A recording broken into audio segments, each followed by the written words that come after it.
మన మత గ్రంథాల ప్రకారం ఇంట్లో బిడ్డ పుడితే నామకరణ మహోత్సవం వేడుకనేది మనం ఘనంగా జరుపుతాం. ఈ సందర్భంలో బిడ్డలకు కొందరు అమ్మా నాన్న పేర్లు, అవ్వాతాతల పేర్లు, మరికొందరు దేవతల పేర్లు, ఇంకొందరు హీరోల పేర్లు పెట్టుకుంటూ ఉంటారు.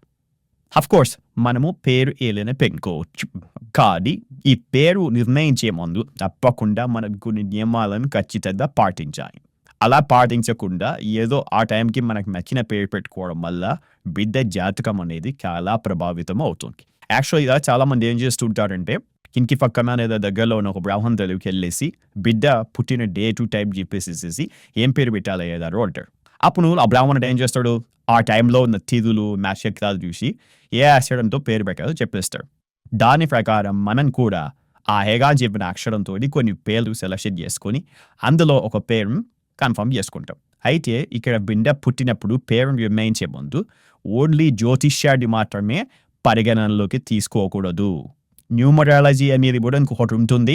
తప్పకుండా న్యూమరాలజీ ప్రకారం కూడా మనం ఆలోచించాలి. ఎందుకంటే నెంబరింగ్ అనేది మన జీవితాన్ని చాలా ప్రభావితం చేస్తుంది. అయితే ఇక్కడ న్యూమరాలజీకి కొన్ని లిమిట్స్ ఉంటాయి. ఆస్ట్రాలజీకి కూడా కొన్ని లిమిట్స్ ఉంటాయి. ఆ లిమిట్ ఏంటంటే జ్యోతిషం ఏం చెప్తుంది, పుట్టిన తేదీని నక్షత్రాన్ని బట్టి ఏ పేరుతో అక్షరం స్టార్ట్ అయితే బాగుంటుంది అనేది చెప్తుంది. అదే న్యూమరాలజీ ఏం చెప్తుంది, టోటల్ మన పేరుకి ఒక నెంబర్ వస్తుంది. ఆ నెంబరు మనం పుట్టిన తేదీ అండ్ గడియ మీద ఎలాంటి ఎఫెక్ట్ చూపిస్తుంది అనేది చెప్తుంది. కాబట్టి ఇక్కడ జ్యోతిషాన్ని పరిగణనలోకి తీసుకోవాలి, న్యూమరాలజీని కూడా పరిగణనలోకి తీసుకోవాలి. ఈ రెండు చెక్ చేసుకోవాలి. అంటే ఇక్కడ మనం ఏం చేయాలంటే పిల్లల పేర్లు పెట్టే ముందు ఖచ్చితంగా జ్యోతిష్యుని దగ్గరికి, అదేవిధంగా న్యూమరాలజిస్ట్ దగ్గరికి ఇద్దరి సలహాలు తీసుకొని లేదా రెండు శాస్త్రాలు తెలిసిన ఒక వ్యక్తి సలహా తీసుకొని పేరుని డిసైడ్ చేయాలి. సింపుల్ మనం డౌన్ మాట్లాడుకున్నాము. జ్యోతిష్యుడి దగ్గరికి వెళ్తే జ్యోతిష్య శాస్త్రపరంగా ఏమేమి చూస్తారు, మరి జ్యోతిష్య శాస్త్రపరంగా ఏమేమి చూడాలి అంటే అది జ్యోతిష్యం మీద డిపెండ్ అయి ఉంటుంది.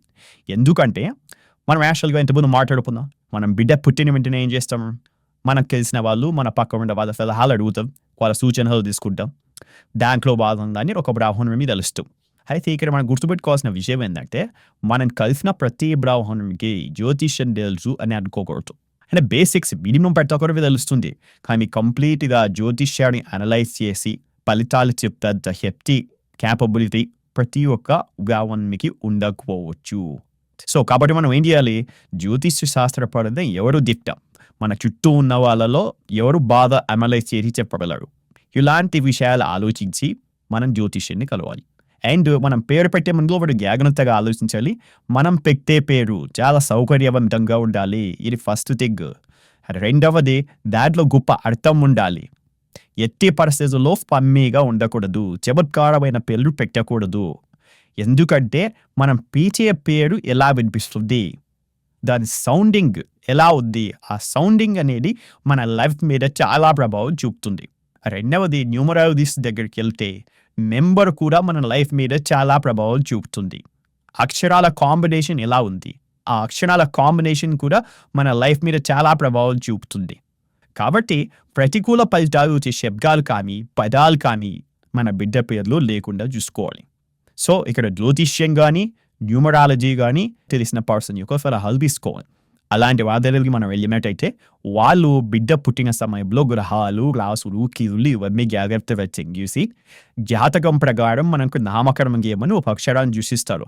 ఆ అక్షరం పైన మనం కొన్ని పేర్లు సెలెక్షన్ చేసుకున్న తర్వాత ఆ పేర్లలో ఉన్న అక్షరాల కాంబినేషన్ ఎలా ఉంది, వాటి యొక్క సౌండింగ్ ఎలా ఉంది, అండ్ ఆ పేర్లో ఉన్న అర్థం ఏంటి, ఇవన్నీ చెక్ చేసుకున్న తర్వాత వీటికి సంబంధించిన నెంబర్ ఏంటి, ఆ నెంబర్ మన జీవితాన్ని ఎలా ప్రభావితం చేస్తుంది. సో వీటన్నిటిని పరిగణనలో తీసుకుని పేరు అనేది సెలెక్షన్ చేయాలి. ఇంకొంతమంది దేవుళ్ళ పేరు పెడతారు. సో అంటే ఒక్కొక్కరికి ఒక్కొక్క దేవుడు అంటే ఇష్టం ఉంటుంది. దేవుడి పేరు పెట్టడంలో ఎలాంటి తప్పు లేదు. ప్రతి ఒక్క దేవుని కూడా ఒక బలం అనేది ఉంది, ఒక గొప్ప జీవిత అర్థం పరమార్థం అనేది ఉంది. బట్ ఆ దేవుడి పేరు మన పిల్లలకు పెట్టే ముందు మన పిల్లలు పుట్టిన గడియ, పుట్టిన సమయం అనేది చాలా ఇంపార్టెంట్. ఆ దేవుడి పేరు మన పిల్లలు పుట్టిన సమయంలో పెట్టవచ్చా పెట్టకూడదా, ఆ రెండు మ్యాచ్ అవుతున్నాయా లేదా అనేది చాలా ఇంపార్టెంట్. ఎందుకంటే మన బిడ్డ పుట్టిన టైము మనం పెట్టిన దేవుడి పేరు రెండు ఆపోజిట్ అయినాయి అనుకో, జీవితం అర్ధంతరం మాత్రమే ఉంటుంది.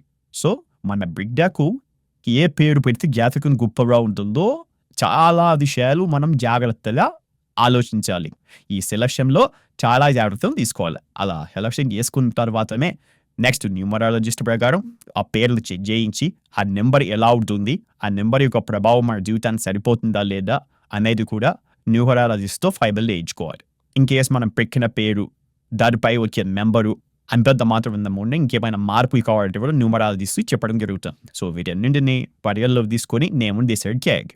అండ్ మన హిందూ మత విశ్వాసాల ప్రకారం అష్టమి, చతుర్దశి, అమావాస్య, పౌర్ణమి తిథులలో బిడ్డకు నామకరణం చేయకూడదు.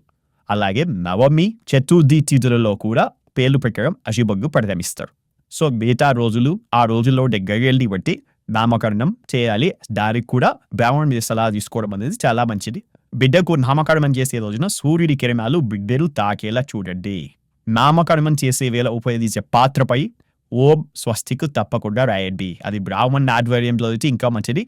బ్రాహ్మణ్ ఆధ్వర్యంలో అయితే మనం చెప్పాల్సిన అవసరం లేదు, ఆయనే రాస్తాడు. అండ్ మన బిడ్డ నడుము చుట్టూ ఒక పట్టుదారం కట్టడం జరుగుతుంది. ఇంకా కొన్ని కుటుంబాలకు కొన్ని ఆచారాలు ఉంటాయి. ఆ ఆచారాల ప్రకారం నామకరణ మహోత్సవాన్ని ఘనంగా నిర్వహించాలి. సో ఈ విషయాలు గుర్తు పెట్టుకొని మీకు కానీ, మీ చుట్టుపక్కల కానీ, మీ బంధువుల్లో కానీ, మీ స్నేహితుల్లో కానీ బిడ్డ పేరు సెలక్షన్ విషయంలో మీ సలహాలు అందించండి. అనే విధంగా ఈ సూచనలు పాటించేలా చూడండి.